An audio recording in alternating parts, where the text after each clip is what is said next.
नमस्कार, आप देख रहे हैं महुआ खबर और मैं हूं आपके साथ सपना ठाकुर। रुक करते morning prime time Bihar Jharkhand की खास और तमाम अहम खबरों की। जहां कैमूर से बड़ी खबर सामने आ रही है। बिहार के मुख्यमंत्री बनने के बाद पहली बार कैमूर पहुंचे सम्राट चौधरी ने जिले को 196 करोड़ रुपए की विकास योजनाओं की सौगात दी। उन्होंने 20 योजनाओं का शिलान्यास और 40 योजनाओं का उद्घाटन किया। कैमूर पहुंचते ही मुख्यमंत्री ने माता मुंडेश्वरी मंदिर में पूजा अर्चना कर बिहार की उन्नति और विकास की कामना की है। इसके बाद उन्होंने मुंडेश्वरी धर्मशाला के पास आयोजित सहयोग शिविर का निरीक्षण किया और फिर जनसभा को संबोधित किया। सभा में उच्च माध्यमिक शिक्षा मंत्री संजय सिंह टाइगर, अल्पसंख्यक कल्याण मंत्री जमा खान, स्थानीय विधायक और एनडीए के विभिन्न घटक दलों के नेता मौजूद रहे। मुख्यमंत्री ने घोषणा की कि मुंडेश्वरी धाम, ताराचंडी, तुतला, भवानी और गुप्ता धाम को पर्यटन हब के रूप में विकसित किया जाएगा। श्रद्धालुओं की संख्या के लिए हेलीकॉप्टर सेवा शुरू करने और रोहतास कैमूर क्षेत्र में हवाई अड्डा बनाने की भी बात कही गई। शिक्षा के क्षेत्र में उन्होंने हर जिले में एक मॉडल स्कूल और प्रत्येक प्रखंड में डिग्री कॉलेज खोलने का ऐलान किया। इसके साथ ही बीएचयू की एक शाखा बिहार में स्थापित करने की योजना का भी उल्लेख किया गया। मुख्यमंत्री ने कहा कि मुंडेश्वरी रोपवे का निर्माण बरसात के बाद शुरू होगा। इसके अलावा बीपीएल परिवारों की 25 लाख महिलाओं के घरों में सोलर पैनल लगाने और उससे बिजली खरीदने की योजना भी शुरू की जा चुकी है। मुगलसराय से रांची जोड़ने का काम शुरू किया गया। इसका काम बहुत तेजी से बढ़ रहा है, लेकिन हम लोगों को भी अब इस पूरे इलाके को एक तरह से टूरिस्ट हब बनाना है। मैंने निर्देश दिया है परसों कि चाहे सासाराम और कैमूर का बीच का कोई इलाका चुनिए और इस इलाके में कोई एयरपोर्ट नहीं है, एक एयरपोर्ट भी बनाने का काम इस इलाके में। रांची, मुगलसराय से रांची। तो बिहार में केंद्र सरकार के 12 साल बेमिसाल अभियान को लेकर जनता की प्रतिक्रिया लगातार तेज होती जा रही है। राज्य के अलग अलग इलाकों में लोगों ने महंगाई, बेरोजगारी और बुनियादी सुविधाओं की कमी को लेकर नाराजगी जताई है। आम लोगों का कहना है कि सरकार विकास के बड़े दावे करती है, लेकिन जमीनी हकीकत इससे काफी अलग दिखाई देती है। यात्रियों ने बसों में सफर को लेकर भी गंभीर शिकायतें की है। उनका कहना है कि रोजाना ड्यूटी जाने के लिए उन्हें भीड़भाड़ और असुविधा के बीच यात्रा करनी पड़ती है। बस किराए में बढ़ोतरी और सुविधाओं की कमी ने आम जनता की परेशानी और बढ़ा दी है। लोगों का आरोप है कि महंगाई लगातार बढ़ रही है और इसका सीधा असर घर के बजट पर पड़ रहा है। खाद्य पदार्थों से लेकर रोजमर्रा की जरूरत की चीजों तक कीमतें बढ़ने से आम परिवार पर बोझ बढ़ गया है। स्थानीय लोगों ने यह भी कहा कि चुनाव के समय बड़े बड़े वादे किए जाते हैं, लेकिन कई बार वे पूरे नहीं हो पाते। जनता अब सरकार से ठोस कदम और महंगाई पर नियंत्रण की मांग कर रही है।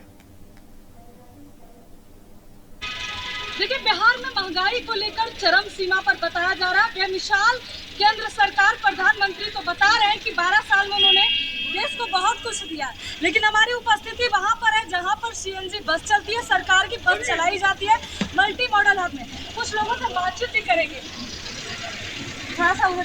12 साल सरकार बेमिसाल बता रही है, क्या लग रहा है महंगाई कितना है बिहार में? बहुत ज्यादा महंगाई है। कितना बस का किराया है? यहाँ से 45 रुपये। 45 रुपए। कहाँ जा रहे हैं? हाजीपुर जा रहे हैं। यहाँ से 45 रुपए सरकारी बस ले रही है। केंद्र सरकार 12 साल बेमिसाल बता रही है। मोदी जी ने कहा बहुत सारा काम हम किए हैं। क्या काम किए? महंगाई से अलावा काफी काम किए हैं ज्यादा। हाँ, महंगाई के अलावा काम किए हैं काफी ज्यादा। खाली उसका उनको विदेश दौरा घूमने से ज्यादा और कुछ है उनका? क्या भैया मानते हैं इस बात को? आप लोग युवा हैं, कुछ बोलिए। हम तो बोल ही रहे हैं। तो देश को बेच कर चला जाए। हुआ है पर उतना तो नहीं हुआ। उतना नहीं हुआ है। जितना वादा किए उतना देते हैं। नहीं, वोट के समय तो बहुत कुछ। प्रधानमंत्री तो कह रहे हैं कि हम 12 साल बहुत बना दिए। प्रधानमंत्री सब सहारा का पैसा जो लूट करके भागा, कौन भागा? सहारा का पैसा लूट लिया गया। कहाँ मिल रहा है? मेरे 6 लाख रुपया नहीं मिल रहा है। मेरा 6 लाख हमारा जमा किए। कितने लोगों का डूबा? बहुत लोगों का। भाड़ा गाड़ी में सफर कर रहे हैं, कोई असुविधा होती है क्या? हाँ, सुविधा है। बस में जा रहे हैं, लेडीज है दोनों, तो एक साथ जा रहे 30 रुपया देंगे। पारस जाना है। 30 रुपए लगता है। हाँ, भाड़ा में बढ़ोतरी किया गया है। पता नहीं, हम तो 30 रुपया बोली तो। हाँ, बढ़ोतरी हुआ तो बोलिए। हाँ, अभी 3 रुपया बढ़ोतरी हुआ है। हाँ। बढ़ोतरी नहीं हुआ तो ऐसे बोल रही है। हर चीजें में भाड़ा में महंगाई बहुत है। भाड़ा बहुत है। भाड़ा क्या? हर चीज उतना जितना की महंगाई बढ़ता है। कैसे घर गृहस्थी चलेगा? बहुत दिक्कत होता है, वो तो जो चलाती है तो वो जानती है। चलिए तो चलिए, केंद्र सरकार का 12 साल बेमिसाल आपने सुना। हमारी जो घर की गृहस्थी चलाने वाली महिलाएं हैं, और आपने उनका भी बात सुना जो पूरा दिन मेहनत करते हैं और दिहाड़ी का 400 रुपया नहीं कमाते हैं। बढ़ती महंगाई को लेकर हालांकि प्रधानमंत्री ने कहा कि हम 12 साल में देश को बहुत कुछ दिया है, लेकिन आप सुनिए बिहार की जनता का बयान, उन्होंने क्या कुछ कहा। पटना देखिए, बिहार में महंगाई को लेकर तो बिहार में चल रही मध्य निषेध सिपाही भर्ती परीक्षा के दौरान अभ्यर्थियों को भारी परेशानियों का सामना करना पड़ रहा है। राज्यों में विभिन्न जिलों से लाखों की संख्या में युवा परीक्षा देने के लिए पटना और अन्य परीक्षा केंद्रों पर पहुंच रहे हैं। बड़ी संख्या में अभ्यर्थी पटना जंक्शन और आसपास के इलाकों में रात गुजारने को मजबूर है। छात्रों का आरोप है कि परीक्षा को लेकर न तो पर्याप्त परिवहन व्यवस्था की गई है और न ही उनके ठहरने या अन्य सुविधाओं का इंतजाम किया गया है। अभ्यर्थियों का कहना है कि सरकार की ओर से स्पेशल ट्रेन चलाने की बात कही गई थी, लेकिन जमीनी स्तर पर ऐसी कोई व्यवस्था नजर नहीं आई है। अधिकांश ट्रेनें देरी से चल रही हैं और कई ट्रेनों में भारी भीड़ है। यात्रियों ने ट्रेनों में पानी, पंखे और बैठने की पर्याप्त व्यवस्था नहीं होने की शिकायत भी की है। कई छात्रों को अपने गृह जिलों से 400 से 500 किलोमीटर दूर परीक्षा केंद्र आवंटित किए गए हैं, जिसके कारण उन्हें 1-2 दिन पहले ही यात्रा शुरू करनी पड़ रही है। इस दौरान कुछ अभ्यर्थियों ने सरकार की व्यवस्थाओं पर नाराजगी जताते हुए कहा कि युवाओं को रोजगार के साथ साथ बुनियादी सुविधाएं भी मिलनी चाहिए ताकि वे बिना परेशानी के परीक्षा में शामिल हो सके। तो वहीं हमारी संवाददाता रिया सुमन ने परीक्षार्थियों से बातचीत किया, ये आपको भी दिखाते हैं। पूरे बिहार में मध्य निषेध का एग्जाम हो रहा है और सभी युवाओं को परेशानी क्या हो रहा है, क्योंकि ट्रेन इतना लेट है कि मध्य निषेध का एग्जाम देने के लिए बिहार के युवा सही समय पर सेंटर नहीं पहुंच पा रहे। हमारे साथ युवा है, बातचीत करेंगे। कहाँ एग्जाम कहाँ से आए हैं? कितना दूर क्यों दिया गया है सेंटर? सही समय पे है, पूरा भीड़ भाड़ है। आपने देखा होगा कि कितना महंगाई हुआ है।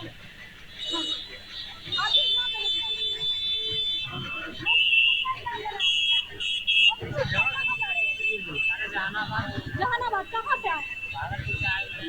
सही समय पर ट्रेन मिल रहा है?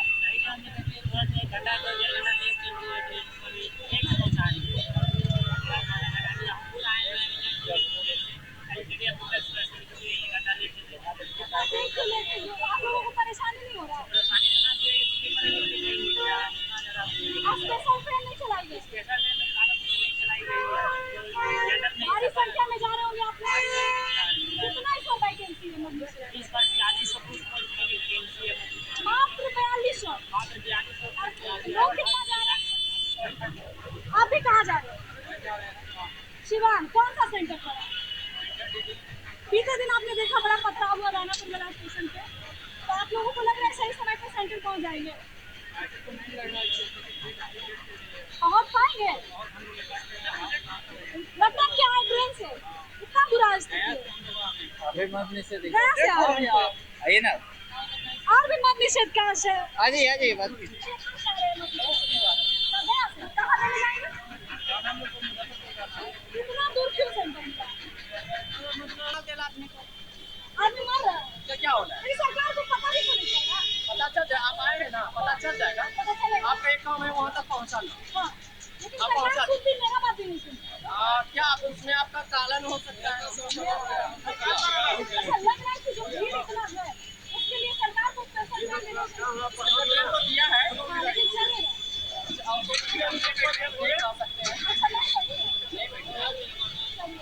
हमारे साथ सारे बिहार के मध्य निषेध युवा साथी हैं जो कि 400 किलोमीटर 500 किलोमीटर दूर एग्जाम देने के लिए जा रहे हैं।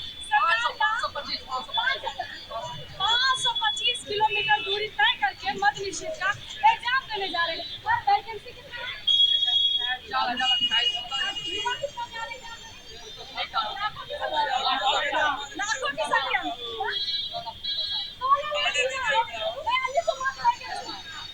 सबसे बड़ी बात है क्योंकि 4200 वैकेंसी है और 16 लाख लोगों ने फॉर्म फिल किया। अब देखना है कि किसको किसको नौकरी मिलता है।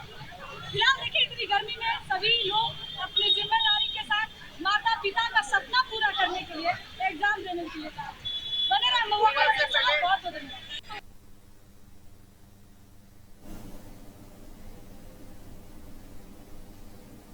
तो राष्ट्रीय जनता दल ने घोषणा की है कि 17 जून 2026 को बिहार के सभी जिला मुख्यालयों पर एक दिवसीय महाधरना आयोजित किया जाएगा। इस धरने का उद्देश्य सरकार की नीतियों के खिलाफ विरोध दर्ज कराना है। पार्टी का कहना है कि राज्य में महंगाई लगातार बढ़ रही है, बेरोजगारी युवाओं के लिए बड़ी समस्या बन गई है और भ्रष्टाचार भी बढ़ता जा रहा है। इसके साथ ही शिक्षा व्यवस्था और कानून व्यवस्था की स्थिति पर भी सवाल उठाया जा रहा है। भोजपुर जिले में यह धरना आरा कलेक्ट्रेट के पास आयोजित किया जाएगा। जिला अध्यक्ष बीरबल यादव ने बताया कि सभी तैयारियां पूरी कर ली गई हैं और बड़ी संख्या में कार्यकर्ता इसमें शामिल होंगे। गांव-गांव से लोग जुट रहे हैं ताकि प्रदर्शन को मजबूत बनाया जा सके।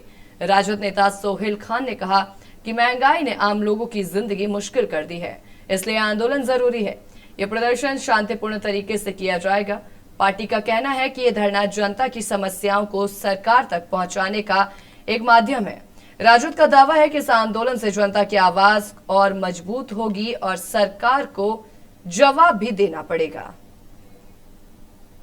यहाँ व्यवस्था जो की गई है, पंडाल लगाए गए हैं और क्या क्या मतलब तो पानी उनी का व्यवस्था पानी उनी का व्यवस्था रहेगा भाई, पानी का व्यवस्था रहेगा, आपका जलपान के लिए गुड़ का व्यवस्था रहेगा, बतासा रहेगा।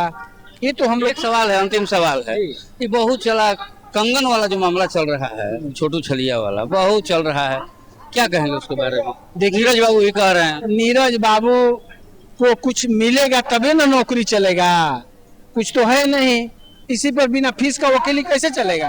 तो अपना करते रहते हैं, टर करते, उससे कोई मतलब नहीं है। अगर आप 2 रुपया दीजिएगा तो मंच से कलाकार कहेंगे कि हजारों हजार का पुरस्कार है। देखे नहीं गए थे कि हीरा है कि जीरा है, इसको बवाल कर तो कुछ काम नहीं है, विकास करना नहीं है। बिहार का लुटिया डूब गया है, तो बस विपक्ष पर कुछ ना कुछ टोनबाजी करते रहिए, मेरा दुकान चलता रहे, यही नीरज बाबू दुकान चलता है। मुद्दा नीट छात्रा का है, उसको लाना चाहिए। ये कंगन चूड़ी क्या है?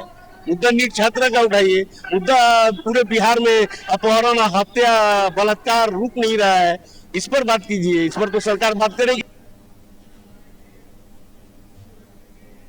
तो वही इस खबर पर अधिक जानकारी के लिए संजय श्रीवास्तव आरा से हमारे संवाददाता जुड़ चुके हैं। संजय जी, जिस तरीके से राष्ट्रीय जनता दल ने घोषणा की है 17 जून यानी आज महाधरना की, क्या कुछ मांगे हैं? पहले भी इससे पहले उन्होंने धरना की थी, कार्यकर्ता जुटे हुए थे मांगों को लेकर लगातार, लेकिन उनका मुद्दा कुछ और था। इस बार मुद्दा क्या है? देखिए सपना, सीधे तौर पर अगर देखा जाए तो आज जो है पूरा महाधरना पूरे भोजपुर जिले के जो कार्यकर्ता हैं वो पहुंचेंगे, आज जिला संभाले के समक्ष पहुंचेंगे और वहां पे बड़ा सा पंडाल बनाया गया है। ऐसे अभी से ही आना वहां पर शुरू हो चुका है कुछ लोगों का। लेकिन सबसे बड़ी चीज ये है कि जो महंगाई है, जो लगातार महंगाई बढ़ रही है, पेट्रोल के दाम बढ़ रहे हैं, रसोई गैस के दाम बढ़ रहे हैं, तमाम महंगाई आपराधिक घटनाओं के विरोध में ये धरना दिया जा रहा है राजद के द्वारा। क्योंकि कई मंत्री भी यहाँ आएंगे धरने में, विधायक रहेंगे और तमाम लोग जो बता दें कि जिस तरह से सपना यहाँ पर व्यवस्था की गई है, पूरी तरह से गर्मी जो है तापमान 40 से ऊपर है और उसको देखते हुए यहाँ पर पानी उनी की भी यहाँ पर व्यवस्था की गई है। तमाम जो सुरक्षा की व्यवस्था जो है, क्योंकि जो जिलाधिकारी कनई सुल्तानिया है, उन्होंने साफ तौर पर कहा था कि कहीं से कोई असुरक्षा नहीं हो, कहीं से कोई गड़बड़ी नहीं हो, हल्ला हंगामा नहीं हो, उसके लिए पूरी तरह की व्यवस्था वहाँ पर की गई है। लेकिन इस तरह से देखा जाए कि जिस तरह से महंगाई बढ़ रही है और खाड़ी युद्ध में जो हो रहा है उसके चलते जो भी महंगाई बढ़ने का नाम आ रहा है, तो इसे राष्ट्रीय जनता दल के नेताओं का, क्योंकि बीरबल यादव जिलाध्यक्ष उनसे भी बात हुई, सोहेल खान है, तमाम लोग हैं, रघुपति यादव ने, तमाम लोगों से हमारी बातें हुई, तो लोगों ने साफ तौर पर कहा था कि महंगाई चरम सीमा पर, जनता जानती है और जनता अपनी बात जवाब देगी। क्योंकि 10,000 देने से भी काम नहीं होता, 10,000 से तो जीत गया, लेकिन अब की बात पता चलेगा। ठीक है, इसी के साथ आपसे भी जानना चाहेंगे, जिस तरीके से राजद लगातार कह रही है बेरोजगारी बढ़ रही है, भ्रष्टाचार बढ़ रहा है, महंगाई बढ़ रही है, इसको लेकर के सरकार को घेरती हुई तो नजर आ रही है। इसके साथ ही इससे पहले जब उन्होंने धरना दिया, सिक्योरिटी हटाने के मुद्दे को भी बहुत हाईलाइट किया गया था, तो इस पे भी क्या कुछ आज देखने को मिल सकता है? देखिए सीधे तौर पर नहीं है कि इस पर देखने को नहीं मिलेगा, क्योंकि राबड़ी देवी का आवास खाली करना, उसके बाद सिक्योरिटी हटाने की जो बात है वो भी मुद्दा रहेगा। क्योंकि जिस तरह से लगातार जो है धरने प्रदर्शन हुए जो राजद और के लोगों ने दिया है, और राबड़ी देवी के जो आवास खाली कराने के बाद से जो बवाल मचा, उसके बाद ये भी मुद्दा जरूर धरने में, महाधरने में रहेगा। क्योंकि जिस तरह से जो राबड़ी देवी का आवास को खाली कराया गया और उसके बाद जो स्थानीय जो कार्यकर्ता है उन्होंने मोर्चा संभाला था, उसको लेकर कहीं ना कहीं धरने का मुख्य मुद्दा वो भी रहेगा। तो यानी कि जो देखा जाए तो मेन मुद्दा कहीं ना कहीं वही है। इसी के साथ क्योंकि देखा जाए तो बस के किराए भी बढ़ा दिए गए हैं, लोगों को काफी परेशानियां हो रही है। और अभी जो परीक्षा चल रही है जिसको लेकर के कहा गया था स्पेशल ट्रेनें चलाई जाएंगी, उसके बावजूद भी कई ऐसी वीडियो सामने आई है जिसमें धक्का मुक्की करते हुए बच्चे जो अभ्यर्थी है वो ट्रेनों में सफर करने को मजबूर है, कहने की पर्याप्त व्यवस्था नहीं है। इसको लेकर के क्या कुछ कहना है? देखिए, जिस तरह से हम लोगों ने धारा गठन का जो खबरें हमने दिखाई थी, सिपाही भर्ती के दौरान जिस तरह से ऐसी दूरी पर जो कब्जा करना पड़ा था, उन्होंने हार कर जो छात्र थे, क्योंकि उनका साफ तौर पर कहना था कि सरकार ने दावा किया था कि ट्रेनें बढ़ाई जाएंगी, लेकिन ट्रेन नहीं बढ़ाई गई है। इसके लिए बहुत दिक्कतें हो रही हैं, छात्रों ने कहा था। लेकिन बाद में वहाँ से मंत्रालय से भी स्वीकृति हुई है कि ट्रेनों की संख्या बढ़ाई जाएगी, क्योंकि जो इस तरह से खबरें चली उस पर संज्ञान तो हुआ ही, क्योंकि दिल्ली से पत्र भी जारी हुआ है, ट्रेन की संख्या बढ़ाई जाएगी। तो ये जो धरना महाधरना जिसे कहा जा रहा है, धरना नहीं महाधरना इसका नाम दिया गया है, इसमें कौन कौन शामिल होंगे? कौन से बड़े नेता, बड़े विधायक, बड़े चेहरे इसमें शामिल होंगे? और जो मुद्दे हैं उनको लेकर के किस तरीके से आज ये धरना दिया जाएगा? देखिए, इस तरह से बता दें कि पटना से मंत्री आ सकते हैं, और उसके बाद बता दें यहाँ पर जो MLA हैं सोनू कुमार राय वो भी रहेंगे, और बाकी जो भी यहाँ के नेता हैं वो भी रहेंगे। लेकिन सबसे बड़ी चीज़ ये है कि सपना बता दें आपको कि यहाँ का जो महाधरना होगा वो एक अपने आप में एक अलग ही होगा, क्योंकि जो अभी हमारी जानकारी मिली है कि लोग अभी पहुंचे हुए हैं वहाँ पे, धीरे धीरे पहुंचना शुरू हो गया है। अभी मात्र 8:22 हो गए हैं और धरना शुरू है 11 बजे। तो सोच सकती हैं कि कितनी भीड़ हो सकती है। ठीक है। और इसी के साथ क्योंकि इसमें कहा तो ये भी जा रहा है, इस महाधरना प्रदर्शन में गांव-गांव से कई लोग जुटेंगे, तो क्या लगता है कितनी संख्या हो सकती है लोगों की जुटने की? कार्यकर्ताओं के साथ ग्रामीण भी जुटेंगे और आबादी भी बढ़ सकती है। इसमें क्या लगता है कितनी संख्या होगी और उसके लिए पर्याप्त क्या कुछ इंतजाम किए गए हैं? देखिए, यहाँ पर जो सिलसिला जारी है आने का, तो उस हिसाब से 2-3 हजार से तो ज्यादा इसी तरह हो जाएगा। लेकिन सबसे बड़ी चीज है कि 2-3 हजार अगर आ जाते हैं गर्मी में, बहुत बड़ी बात है। क्योंकि जिस तरह से गांव और सुदूर इलाकों से जो लोग आते हैं, क्योंकि पूरा भोजपुर जिला मुख्यालय जो है 70 किलोमीटर के अंदर बसा हुआ, तो 70 किलोमीटर के अंदर से लोग आएंगे, तो अफसोस सकते हैं सपना की संख्या कितनी हो सकती है। और साथ ही आरजेडी जो है ये दावा तो ये भी कर रही है कि इस महाधरना के बाद जनता की आवाज मजबूत होगी, बुलंद होगी, सरकार को जवाब देना पड़ेगा। तो किस तरीके से सरकार से जवाब चाहते हैं? क्योंकि जिस तरीके से महंगाई बढ़ी है, पूरे देश में ही महंगाई बढ़ी है, एक राज्य में महाधरना किया जा रहा है, जनता की आवाज बुलंद करने की बात कर रहे हैं, किस तरीके से बुलंद की जाएगी आवाज को और मजबूती दी जाएगी? देखिए, जिस तरह से बुलंद की बात की आवाज की बात की जा रही है, तो ये देखिए आपराधिक जो मामले बढ़े हैं, जो खान सर का मामला हो चाहे किसी का हो, उसको भी इस मुद्दे में शामिल किया गया है। सबसे बड़ी चीज है कि महंगाई का जो है, महंगाई जो बढ़ी है वो तो मुख्य मुद्दा है, लेकिन सबसे बड़ी चीज है कि वहाँ पे जो भी लोग पहुंचेंगे, जो भी कार्यकर्ता पहुंचेंगे, क्योंकि देखिए यहाँ से आरा बड़हरा, जगदीशपुर, हीरो, तमाम इलाकों के सहार, संदेश, कई 14 प्रखंड है, 14 प्रखंड के कई पंचायत हैं, सभी जगह से कार्यकर्ता पहुंच रहे हैं और स्थानीय लोग भी रहेंगे। क्योंकि अब जो बुलडोजर राज जो कहा गया कि गरीबों के घर तोड़वाए जा रहे हैं, तो उसकी वो भी एक तरह से मुद्दा रहेगा, क्योंकि गरीबों के घर तोड़वाए गए और घर मिला नहीं है, उसको लेकर भी सम्राट चौधरी पर कहीं ना कहीं राजद के जो कार्यकर्ता हैं, जो नेता हैं, वो जरूर कुछ ना कुछ सम्राट चौधरी पर भी निशाना साधने की कोशिश में है। ठीक है सर, बहुत धन्यवाद तमाम जानकारी साझा करने के लिए। तो चलिए इसी के साथ रुक करेंगे अगली खास खबर की ओर, जो हजारीबाग से बड़ी खबर आ रही है। बड़का गांव के बादामकोल परियोजना क्षेत्र स्थित बीजीआर इंफ्रा माइनिंग के साइट कार्यालय में हुई तोड़फोड़ और हंगामे के मामले में पुलिस ने त्वरित कार्रवाई करते हुए एक आरोपी को गिरफ्तार कर न्यायिक हिरासत में भेज दिया है। घटना के कुछ ही घंटों के भीतर हुई इस कार्रवाई को पुलिस की बड़ी सफलता माना जा रहा है। मंगलवार को हजारों ग्रामीणों और आंदोलनकारियों के विरोध प्रदर्शन के दौरान बीजीआर माइनिंग के साइट ऑफिसर में जमकर तोड़फोड़ की गई। घटना के बाद क्षेत्र में तनाव का माहौल बन गया था। सूचना मिलते ही बड़का गांव थाना प्रभारी दीपक कुमार सिंह पुलिस बल के साथ मौके पर पहुंचे और हालात को नियंत्रण में लिया। पुलिस ने जांच के दौरान घटनास्थल से कई महत्वपूर्ण साक्ष्य जुटाए हैं। कार्यालय परिसर और आसपास लगे सीसीटीवी कैमरों की फुटेज खंगाली जा रही है। वहीं घटना के दौरान बनाए गए वीडियो भी जांच के दायरे में है। इन डिजिटल साक्ष्यों के आधार पर अन्य आरोपियों की पहचान की जा रही है और संभावित ठिकानों पर लगातार छापेमारी जारी है। थाना प्रभारी दीपक कुमार सिंह ने कहा कि कानून को हाथ में लेने वालों को किसी भी कीमत पर बख्शा नहीं जाएगा। घटना में शामिल सभी लोगों की पहचान कर उसके खिलाफ कानूनी कार्रवाई की जाएगी। पुलिस सूत्रों के अनुसार आने वाले दिनों में और गिरफ्तारियां भी हो सकती हैं। फिलहाल परियोजना क्षेत्र में अतिरिक्त पुलिस बल तैनात है और स्थिति नियंत्रण में बताई जा रही है।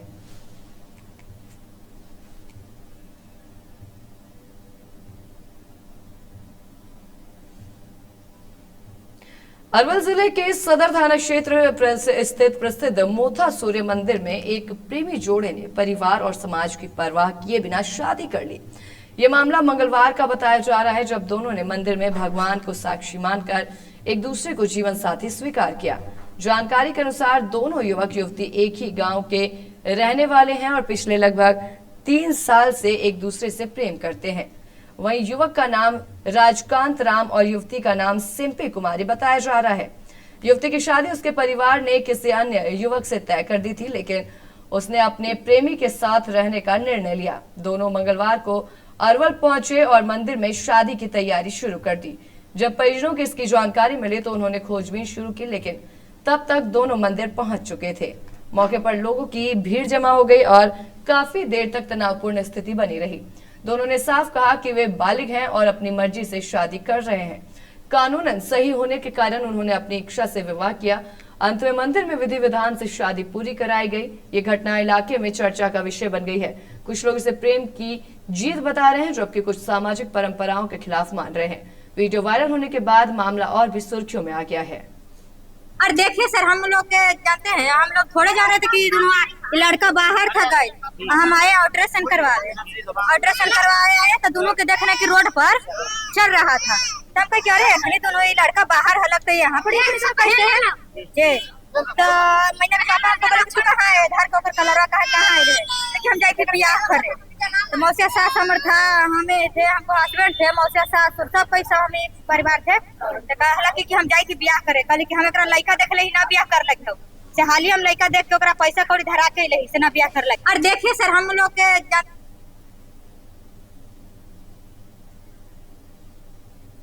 बाढ़ अनुमंडल क्षेत्र में गंगा नदी के बढ़ते जलस्तर और कटाव के खतरे को देखते हुए प्रशासन द्वारा सुरक्षा बांध का निर्माण किया जा रहा है। ये बांध विशेष रूप से पोस्ट ऑफिस घाट और आसपास के क्षेत्रों को सुरक्षित रखने के लिए बनाया जा रहा है, जहां गंगा किनारे बसे घर और सड़कें खतरे में आ सकती हैं। बांध को मजबूत बनाने के लिए बालू से भरी बोरियां, रस्सी और लकड़ी का उपयोग किया जा रहा है, ताकि नदी के तेज बहाव और मिट्टी के कटाव को रोका जा सके। अधिकारियों का कहना है कि अगले 1 महीने में गंगा का जलस्तर और बढ़ सकता है, इसलिए पहले से ही सुरक्षा उपाय किए जा रहे हैं। अनुमंडल प्रशासन ने संबंधित संवेदक को निर्देश दिया है कि बचा हुआ काम जल्द से जल्द पूरा किया जाए, ताकि बारिश और बाढ़ के समय किसी प्रकार का नुकसान न हो। स्थानीय लोगों की सुरक्षा को ध्यान में रखते हुए ये कदम उठाया गया है। हालांकि वार्ड पार्षद ने इस बांध की गुणवत्ता पर सवाल उठाए हैं। उनका कहना है कि निर्माण कार्य की मजबूती पर ध्यान नहीं दिया जा रहा है। इसके साथ ही उन्होंने गंगा स्नान करने वाले लोगों के लिए बैरिकेडिंग की व्यवस्था की भी मांग की है, ताकि लोग सुरक्षित तरीके से घाट पर जा सके। फिलहाल प्रशासन और स्थानीय प्रतिनिधियों के बीच इस मुद्दे पर चर्चा जारी है। ये देखिए, ये देखने से ही प्रतीत होता है कि हर साल जब गंगा बढ़ते हैं तो ये जो बांध रोड है, बगल के इलाका है, पोस्ट ऑफिस घाट है, ये कटने की संभावना बनी रहती है। इसलिए प्रतिवर्ष इस पर सरकार का नज़र है और उसको न कटे, इसके लिए तटबंध बनाया गया है, बांध बनाया जा रहा है कि ये बाढ़ सुरक्षित रहे, बांध रोड सुरक्षित रहे। इसी मद्देनज़र ये काम आपको हो रहा है। इस काम हो रहा है, लेकिन काम तो हो रहा है ठीक शहर के बचाव के लिए, इस रोड को बचाव के लिए, यहाँ के मोहल्ला के बचाव के लिए। लेकिन मोहल्ला वाले जो हैं ये कंप्लेन हम लोग के यहाँ कर रहे हैं कि काम कराया जा रहा है ठीक है, लेकिन यहाँ गंगा स्नान। पश्चिम चंपारण जिले के बेतिया अंचल कार्यालय में आरटीपीएस काउंटर पर तैनात क्लर्क राजकुमार मिश्रा को निगरानी विभाग की टीम ने 15,000 रुपए रिश्वत लेते हुए रंगे हाथ गिरफ्तार किया है। ये कार्रवाई उस समय की गई है जब क्लर्क एक व्यक्ति से उसकी जमीन की जमाबंदी अनलॉक करने के बदले पैसे ले रहा था। पीड़ित बालेश्वर कुमार ने आरोप लगाया कि उनकी जमीन की जमाबंदी पिछले कई वर्षों से लॉक थी और उसे ठीक कराने के लिए क्लर्क लगातार 15,000 रुपए की मांग कर रहा था। जब उन्होंने इससे परेशान होकर निगरानी विभाग को इसकी सूचना दी तो विभाग ने मामले की जांच शुरू की। निगरानी टीम ने पहले शिकायत की सत्यता की जांच की और उसके बाद बेतिया में जाल बिछाकर कार्रवाई की। जैसे क्लर्क ने रिश्वत की राशि ली, टीम ने उसे मौके पर ही पकड़ लिया। निगरानी डीएसपी श्याम बाबू प्रसाद ने बताया कि शिकायत मिलने के बाद पूरी योजना बनाकर ये कार्रवाई की गई। आरोपी क्लर्क को गिरफ्तार कर आगे की कानूनी कार्रवाई के लिए भेज दिया गया है और ये मामला सरकारी दफ्तरों में भ्रष्टाचार को लेकर एक बार फिर से बड़े सवाल खड़ा करता हुआ नजर आ रहा है। स्थानीय लोगों का कहना है कि ऐसे मामलों पर सख्त कार्रवाई जरूरी है ताकि आम जनता को बिना रिश्वत के काम मिल सके। आज दल द्वारा बालेश्वर कुमार परिवादी हैं, उनसे राजकुमार मिश्रा उनके काम की एवज में 15,000 रुपये रिश्वत दिए थे और उनको रिश्वत देते हुए रंगे हाथ गिरफ्तार किया। सर किस पद पर थे और कहाँ से गिरफ्तार हुए? डाटा एंट्री ऑपरेटर थे अंचल कार्यालय बेतिया में और उनके भागलपुर के इशाक चक थाना क्षेत्र के भीखनपुर इलाके में 2 युवकों द्वारा बाइक चोरी करने की कोशिश की गई, लेकिन उनकी एक कोशिश नाकाम हो गई। एक दुकान संचालक ने उन्हें बाइक का लॉक तोड़ते हुए देख लिया और तुरंत शोर मचाया। दुकानदार ने साहस दिखाते हुए दोनों युवकों को दौड़ाकर पकड़ लिया। इसके बाद आसपास के लोग भी मौके पर इकट्ठा हो गए। गुस्साई भीड़ ने दोनों चोरों की पिटाई कर दी। घटना की सूचना मिलने पर इशाक चक थाना पुलिस मौके पर पहुंची और भीड़ से दोनों आरोपियों को छुड़ाकर हिरासत में लिया गया। पुलिस ने बताया कि दोनों के पास से नशीला पदार्थ भी बरामद हुआ है। आशंका जताई जा रही है कि ये दोनों नशे की लत के कारण चोरी की घटनाओं को अंजाम देते थे। फिलहाल पुलिस दोनों से पूछताछ कर रही है और ये पता लगाने की कोशिश कर रही है कि क्या इसके पीछे कोई बाइक चोरी करने वाला बड़ा गिरोह सक्रिय है या घटना इलाके में चर्चा का विषय बन गई है। स्थानीय लोगों का कहना है कि चोरी की घटनाएं बढ़ रही हैं, इसलिए पुलिस को गश्त और सख्त रहना चाहिए।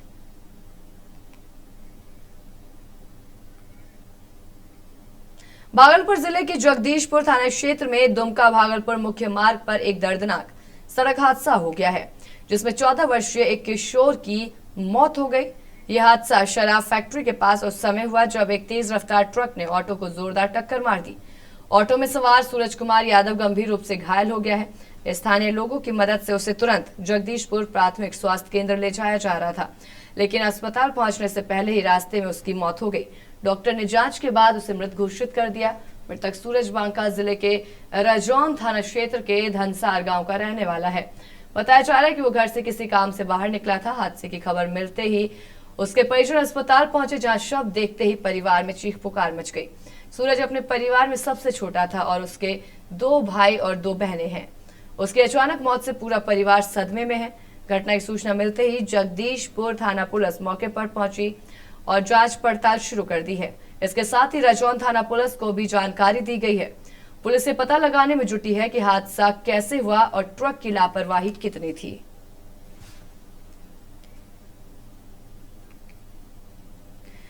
भागलपुर के व्यस्त स्टेशन चौक उस समय हंगामे की स्थिति बन गई जब नो एंट्री क्षेत्र में प्रवेश करने वाली उत्तर प्रदेश नंबर की एक गाड़ी को ट्रैफिक पुलिस ने रोक लिया। नियम उल्लंघन पर कार्रवाई शुरू होते ही मौके पर हाई वोल्टेज ड्रामा देखने को मिला। ट्रैफिक पुलिस कर्मियों ने जब वाहन चालक से नो एंट्री में घुसने को लेकर जवाब मांगा और चालान की प्रक्रिया शुरू की तो गाड़ी में सवार एक महिला समेत 4 लोग पुलिस कर्मियों से उलझ पड़े। देखते देखते बहस तीखी नोक-झोंक में बदल गई। प्रत्यक्षदर्शियों के अनुसार गाड़ी में मौजूद महिला ने खुद को उत्तर प्रदेश पुलिस का अधिकारी बताते हुए पुलिस पर दबाव बनाने और अपना रौब दिखाने की कोशिश की। हालांकि ट्रैफिक पुलिस ने नियमों का हवाला देते हुए किसी प्रकार की रियायत देने से इनकार कर दिया। हंगामे की सूचना मिलते ही स्टेशन चौक पर लोगों की भीड़ जमा हो गई और काफी देर तक ये घटनाक्रम चर्चा का विषय बना रहा।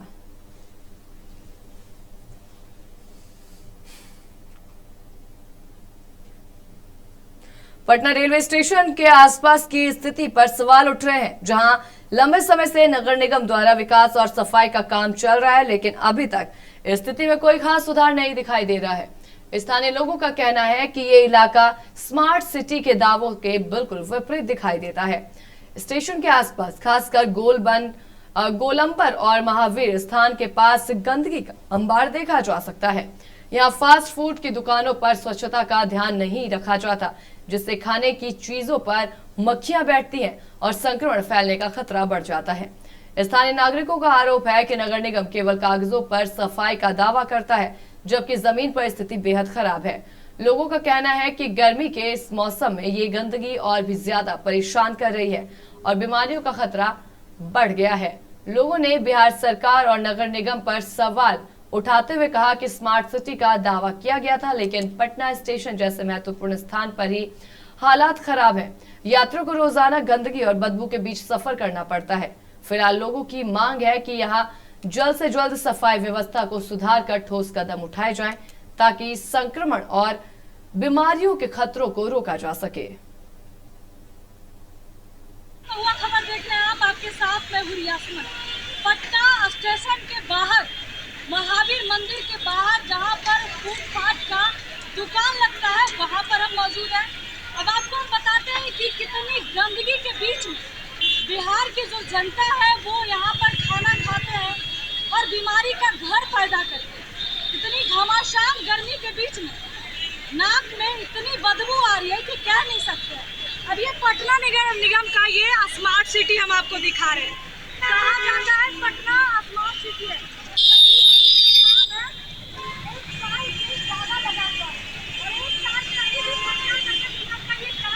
अभी तक पूरा नहीं किया।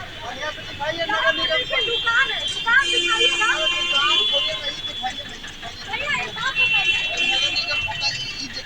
कितने दिनों से ये सब झेल रहे हैं? प्रतिदिन आप आइए, प्रतिदिन आपको यही नजर आएगी। गंदगी का शिकार हो रहे हैं आप लोग। मंदिर है, पटना गोलंबर है, नगर निगम को दिखाइए ये चीज। अरे हमको नहीं, उधर कैमरा करिए, उसको दिखाइए। नगर निगम परेशान है, कितने दिनों से परेशान है। आप प्रतिदिन आइए, आप अभी आए ना, आप रोज इसी टाइम आइए, यहाँ पर कैमरा घुमा के नगर निगम ऐसा ही रहता है। जैसे ही बाउंड्री घेरा हुआ है, अगर बाउंड्री घेरा हुआ है, बाउंड्री के पीछे अगर दुकान लगवा दिया जाए, लगवा देगा नगर निगम, इधर ऐसा करेगा, पब्लिक पेशाब करेगा। यहाँ सब पेशाब है। अगर ये बाउंड्री के अंदर अगर दुकानदार को शिफ्ट कर दिया जाए, तो इधर से करेगा, पब्लिक पेशाब करेगा। यहाँ हर दिन यहाँ लोग बीमारी लेकर जा रहे हैं। यहाँ तक पेशाब बढ़ जाता है। अभी तो गर्मी की वजह से सूख गया है, पेशाब यहाँ तक भर रहता है कसम गबरा में। अब महकता कितना है? अभी नहीं आपको महक रहा है, बिल्कुल महक रहा है। सब पेशाब है, खाली पानी एक बूंद नहीं है। कोई कार्रवाई नहीं कर रहा है। नगर निगम को दिखाइए ना कैमरा, हम बार बार करें कैमरा, हमने तो अपने उधर दिखाइए। चलिए, भाई साहब की नाराजगी बिल्कुल जायज है। इधर इतनी गंदगी है, नाक रखा नहीं जा रहा है, इतनी ज्यादा बदबू दे रहा है।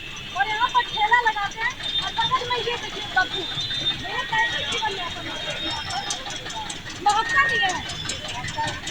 कैमरा तरफ देखिए, कितना दिनों से ये झेल रहे हैं, कितना दिनों से। और भी लोग देखिए यहाँ पर खड़े हैं, यहाँ पे खड़े हैं, बदबू नहीं दे रहा है। सरायकेला खरसावां जिले के कपाली ओपी क्षेत्र में एक आदिवासी महिला के साथ कथित मारपीट का मामला सामने आने के बाद पुलिस की कार्यप्रणाली पर सवाल खड़े हो गए हैं। पीड़िता अल्पना माहाली ने आरोप लगाया है कि एक मिसिंग केस के सिलसिले में उसे पूछताछ के लिए थाने बुलाया गया था। महिला का कहना है कि 15 जून की रात उसे फोन कर कपाली ओपी बुलाया गया था, जहां उसे कई घंटों तक बंद कमरे में रखा गया और पूछताछ के दौरान उसके साथ मारपीट और दुर्व्यवहार भी किया गया। इस घटना के बाद उसकी तबीयत बिगड़ गई, जिसके चलते उसे टाटा एमजीएम अस्पताल में भर्ती कराना पड़ा। मामले की जानकारी मिलते ही इलाके में तनाव और चर्चा का माहौल बन गया। स्थानीय लोगों ने इस घटना की निष्पक्ष जांच की मांग की है और पुलिस पर गंभीर आरोप लगाए हैं। तो वहीं जिला पुलिस अधीक्षक निधि द्विवेदी ने कहा कि पूरे मामले की जांच के आदेश दे दिए गए हैं। चांडिल एसडीपीओ शिव प्रकाश ने स्पष्ट किया है कि यह मामला अपहरण का नहीं बल्कि मिसिंग केस से जुड़ा है और जांच के बाद ही सच्चाई सामने आएगी। फिलहाल मामला जांच के दायरे में है और पुलिस की भूमिका पर भी सवाल उठ रहे हैं। नमस्कार, मैं विजय कुमार साव, आप देख रहे हैं महुआ खबर। अगर हम बात करें महिला उत्पीड़न की, तो वो अभी वर्तमान में हमारे सरायकेला जिला में बहुत बड़ा मामला आया है। मामला भी वो एक आदिवासी महिला की। आप समझ सकते हैं कि हमारे देश के महामहिम राष्ट्रपति आदिवासी महिला है। हमारे राज्य के मुख्यमंत्री श्री हेमंत सोरेन जी आदिवासी समाज से आते हैं। हमारे जिले की जो पुलिस कप्तान है निधि द्विवेदी, ये भी एक महिला है। और इन्हीं के जिले के एक ओपी कपाली ओपी जो हमेशा सुर्खियों में रहते हैं, चाहे वो जमीन दलाली की बात करे या गो तस्करी की बात करे, तो वहां जो है कपाली ओपी में बराबर ये मामला आते रहता। उस कपाली ओपी में एक गरीब आदिवासी महिला के साथ 3 घंटे थाने के अंदर में बैठा करके टॉर्चर किया जाता है। टॉर्चर भी ऐसा कि आज वो महिला गंभीर रूप से एमजीएम अस्पताल में इलाजरत है। आप समझ सकते हैं कि किस तरह उनके साथ टॉर्चर किया गया। या पुलिस है या गुंडा है, लोग पूछ रहे हैं। लोगों ने ये जानना चाहा कि क्या इस तरह बर्बरतापूर्ण जो महिला के साथ जो मारपीट की गई है, जिनकी हालत खराब होने पे उसे टाटा एमजीएम अस्पताल में भर्ती कराया गया, क्या ये सही है? ये आपको सरायकेला खरसावां जिले में गम्हरिया प्रखंड के रंगामाटिया गांव में ग्रामीण स्वास्थ्य सेवाओं को बेहतर बनाने के लिए एक उप स्वास्थ्य केंद्र का निर्माण किया जाएगा। इस परियोजना की लागत लगभग 35 लाख रुपए तय की गई है। इस उप स्वास्थ्य केंद्र का शिलान्यास जिला परिषद अध्यक्ष सोनाराम बोधरा, उपाध्यक्ष मधुश्री महतो और सदस्य स्नेहा रानी महतो ने नारियल फोड़कर शिलापट्ट का अनावरण कर किया। ये निर्माण कार्य 15वें वित्त आयोग के फंड से पूरा किया जाएगा। इस स्वास्थ्य केंद्र के बनने से रंगामाटिया और आसपास के गांव के लोगों को प्राथमिक इलाज की सुविधा अपने ही क्षेत्र में मिल सकेगी। सभी तक लोगों को छोटे मोटे इलाज के लिए दूर के अस्पतालों पर निर्भर रहना पड़ता है, जिससे समय और पैसे दोनों खर्च होते हैं। स्थानीय लोगों ने इस पहल का स्वागत किया है और उम्मीद जताई है कि ये केंद्र जल्द बनकर तैयार होगा और इससे गांव में स्वास्थ्य सेवाओं की स्थिति बेहतर होगी और आपात स्थिति में तुरंत इलाज भी मिल सकेगा। जिला परिषद अध्यक्ष ने कहा कि सरकार ग्रामीण क्षेत्रों में स्वास्थ्य सुविधाओं को मजबूत करने के लिए लगातार काम कर रही है। ये केंद्र उसी दिशा में एक महत्वपूर्ण कदम है। फंड का कमी नहीं है, क्योंकि मेरा जो है केंद्र सरकार के द्वारा जो 15 फाइनेंस का राशि मेरा यहाँ पहुँचती है। और ये जो उप स्वास्थ्य केंद्र भी देख रहे हैं आप, ये स्वास्थ्य क्षेत्र में जो विनिर्माण का काम हो रहा है, ये केंद्र सरकार के द्वारा प्रायोजित योजना है। तो ये 15 फाइनेंस के अंतर्गत ये मेरे पास जिला परिषद को डायरेक्ट फंड आती है, तो इसीलिए मेरे पास पैसा का कमी नहीं है।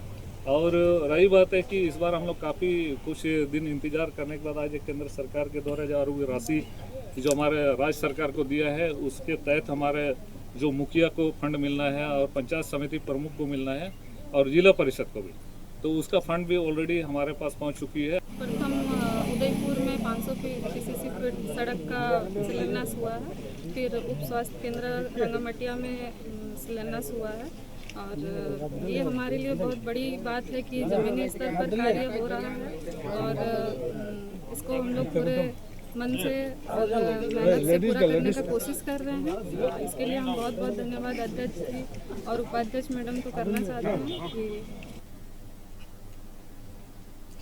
बेगूसराय में बिहार राज्य प्रारंभिक शिक्षण संघ के नेतृत्व में विभिन्न कोटि के शिक्षकों ने अपनी लंबित मांगों को लेकर समाहरणालय के दक्षिणी द्वार पर विशाल धरना प्रदर्शन किया। राज्य संघ के आह्वान पर आयोजित इस धरने की अध्यक्षता जिलाध्यक्ष साकेत सुमन ने की, जबकि संचालन प्रधान सचिव राम कल्याण पासवान ने किया। धरना में बड़ी संख्या में नियोजित शिक्षक, विशिष्ट शिक्षक, विद्यालय अध्यापक, प्रधान शिक्षक और प्रधानाध्यापक शामिल हुए। प्रदर्शन के दौरान शिक्षकों ने प्रत्येक माह की पहली तारीख को वेतन भुगतान सुनिश्चित करने, लंबित वेतन जारी करने, कालबद्ध पदोन्नति, स्नातक ग्रेड में पदोन्नति, आंतरिक जिला स्थानांतरण, पुरानी पेंशन योजना लागू करने और सप्तम वेतनमान के तहत पूर्ण वेतनमान देने जैसी मांगे उठाई है। इसके अलावा ईपीएफ, कैशलेस चिकित्सा सुविधा, अर्जित अवकाश, बकाया एरियर भुगतान, अनुकंपा नियुक्ति और सेवा शर्तों में सुधार की मांग भी प्रमुख रूप से रखी गई है। देखिए, आपकी बातें वास्तव में की धरातल से थोड़ा सा इतर हो जाता है। गर्मी की छुट्टियों में बच्चों के साथ शिमला, मनाली, कुल्लू तो जाना चाहिए, लेकिन आप उस शिक्षक से पूछ बैठे जिसे आज तक सरकार ने 4 महीने से वेतन नहीं दिया है, तो 4 महीने से वेतन के अभाव में जूझ रहा शिक्षक सड़क पर नहीं होगा तो शिमला में कैसे हो सकता है। दूसरी बात है कि हमारा आज का जो ये आंदोलन है, ये सूबे बिहार में प्रदेश इकाई के नेतृत्व के आह्वान पर आहूत है। ये अभी बिहार के तमाम जिला मुख्यालयों में हो रहा है। हमारे नियमावली में जो वर्णित प्रावधान है, जो हमारे अधिकार हैं, उन अधिकारों का जब हनन होता है तो इस 42 डिग्री के ताप में भी शिक्षक सड़क पर उतरने के लिए मजबूर हो जाते हैं। क्योंकि आज पूरे बिहार के शिक्षक, चाहे वो नियोजित शिक्षक हों, विशिष्ट शिक्षक हों, प्रधान शिक्षक हों, वो तमाम शिक्षक, विद्यालय अध्यापक साथ में भी हैं, ये सभी प्रकार के शिक्षक बिहार के तमाम जिला मुख्यालय पर आज धरना पर बैठे हुए हैं। इस 42 डिग्री 43 डिग्री के तापमान में हमारा प्रमुख मांग है कि नियमावली में प्रोन्नति का लाभ दिया गया है 2012 की नियमावली में, 20 की नियमावली में, परंतु आज तक नियमावली के अनुरूप लाभ नहीं मिला है। तो जिन पदाधिकारियों ने कुंठा मार कर बैठा जहानाबाद की चर्चित नीट छात्रा मौत मामले में एक बार फिर नया मोड़ आ गया है। मृतका के परिजनों ने प्रेस वार्ता कर घोषणा की है कि वे अब सत्ता पक्ष और विपक्ष के प्रमुख नेताओं के आवास पर जाकर मामले की निष्पक्ष जांच और न्याय की मांग करेंगे। घटना को बीते 200 से ज्यादा दिन हो चुके हैं। परिजनों ने जांच एजेंसियों, पुलिस प्रशासन और अस्पताल प्रबंधन की भूमिका पर गंभीर सवाल उठाते हुए सरकार के सामने 20 बिंदुओं पर जवाब मांगा है। परिवार का आरोप है कि पोस्टमार्टम रिपोर्ट में सामने आए तथ्यों और शुरुआती जांच के बीच कई विरोधाभास है। उन्होंने दावा किया कि मृतका के शरीर पर मिले कथित चोटों, अस्पतालों की भूमिका, हॉस्टल प्रबंधन, सीसीटीवी फुटेज, मेडिकल रिपोर्ट और जांच प्रक्रिया में कई महत्वपूर्ण पहलुओं को नजरअंदाज किया गया। परिजनों ने यह भी आरोप लगाया है कि मामले को आत्महत्या साबित करने का प्रयास किया गया और कई अहम साक्ष्यों के साथ छेड़छाड़ हुई है। मृतका के परिजनों ने पूरे मामले की निष्पक्ष जांच, दोषियों के खिलाफ कड़ी कार्रवाई और न्याय सुनिश्चित करने की मांग की है। इसके साथ ही उन्होंने कहा कि ये केवल एक परिवार की लड़ाई नहीं बल्कि समाज की बेटियों की सुरक्षा से जुड़ा बड़ा मुद्दा है।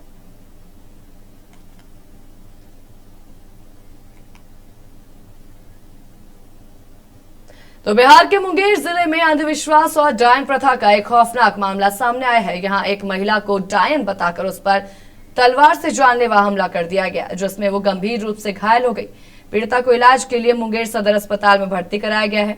मामला मुफस्सिल थाना क्षेत्र के नौवागढ़ी बजरंगबली नगर का है। घायल महिला कलावती देवी ने आरोप लगाया है कि करीब 1 साल पहले पड़ोसी के बेटे की गंगा में डूबने से मौत हो गई थी, जिसके बाद से ही पड़ोसी परिवार उसे डायन मानकर लगातार प्रताड़ित कर रहा था। घटना उस समय हुई जब कलावती देवी अपनी बहू के साथ मानियारचक गंगा घाट पर स्नान करने गई थी। इस दौरान पड़ोसी परिवार की महिला से उनका विवाद हो गया। आरोप है कि पहले उन्हें गंगा में डुबोकर मारने की कोशिश की गई और विरोध करने पर तलवार से हमला कर दिया गया। हमले में महिला के शरीर पर कई गंभीर जख्म आए हैं। स्थानीय लोगों की मदद से परिजन उन्हें अस्पताल लेकर पहुंचे। घटना की सूचना मिलते ही पुलिस मौके पर पहुंची और आरोपी को गिरफ्तार कर लिया। हमले में इस्तेमाल तलवार भी बरामद कर ली गई है और एफएसएल टीम मामले की जांच में जुटी हुई है। क्या हो खतरनाक हुआ, काट दिया जौनो मंडल बिना काम के, कुछ न करा था, गंगा जी में डुबाया। हाँ गंगा जी स्नान कर ले जाएंगे, उसी के बाद मारेगा। हाँ पहले डुबाया, धमकी भी देता है कि मार देंगे, पूछ के कल के टुकड़ा टुकड़ा कर देंगे इसी के। ये गंगा जी में तो गंगा जी में डुबाया, तो उसके बाद उसी के बाद ऊपर भागाया था हम, फिर भी तलवार से काट दिया पूरे शरीर। क्या बात तलवार पूरे 2-3 दाव मार दिया, पूरा शरीर इतना बुरा कटा हुआ है। क्या कुछ बोलता था कि ना, ना कुछ न हुआ, ना कुछ नहीं बोला था। बात हुआ क्या, 1 साल पहले उसका बेटा मरा था। अच्छा। मैं स्कूट में। अच्छा। तो जैसे ना होता डैन जोगिन हो जाए, हाँ। वही से ये मेरे दादी पे शक कर लिया। अच्छा। कि मेरा बेटा को यही मारा। अच्छा। तो इसलिए वो बोला कि उसको गंगा जी में गया, डायरेक्ट तलवार चला दिया। 1 साल के बाद? नहीं अभी। अच्छा। तुम्हारी दादी का क्या नाम है? दादी के नाम पता नहीं। दादी का क्या नाम है आपका? कालावती। कलावती। हाँ, फिर क्या हुआ? फिर तलवार चलाने के बाद तलवार चालू हुआ, काटना शुरू कर दिया। किसको किसको लगा इसमें? हाँ? घायल कौन कौन हुआ उसमें?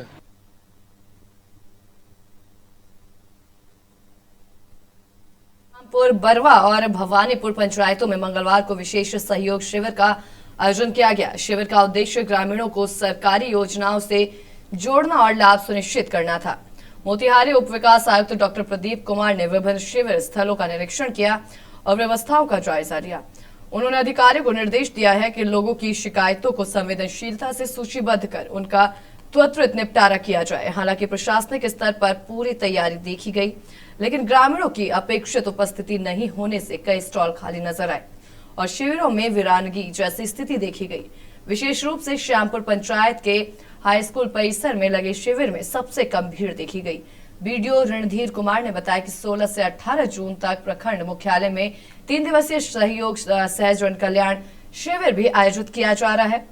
इसका उद्देश्य अंतिम पात्र व्यक्ति तक सरकारी योजनाओं का लाभ पहुंचाना है। शिविर में आयुष्मान भारत, पीएम आवास योजना, किसान सम्मान निधि, कन्या उत्थान, सामाजिक सुरक्षा पेंशन और अन्य योजनाओं के लिए आवेदन सत्यापन और ई-केवाईसी की प्रक्रिया मौके पर पूरी की जा रही है। प्रशासन ने मेडिकल स्टॉल और स्वयंसेवकों की भी व्यवस्था की है। शिविर के बाद प्रगति रिपोर्ट उच्च अधिकारियों को भेजी जाएगी।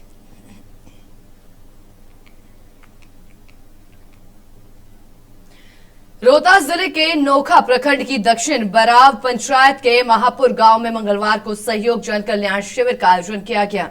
शिविर में विभिन्न विभागों के अधिकारियों की मौजूदगी में ग्रामीणों की समस्याओं से जुड़े आवेदन लिए गए और कई मामलों का मौके पर ही निपटारा किया गया।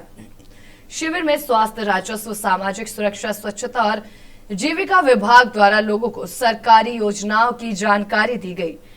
वहीं महिलाओं को रोजगार से जोड़ने के लिए जीविका की ओर से विशेष पहल की गई। साथ ही श्रम कार्ड, राशन कार्ड और अन्य प्रमाण पत्रों का वितरण भी किया गया। अंचलाधिकारी मधुसूदन चौरसिया ने पारदर्शिता की दिशा में अहम कदम उठाते हुए दाखिल खारिज मामलों की अद्यतन सूची सार्वजनिक स्थान पर चस्पा करवाई।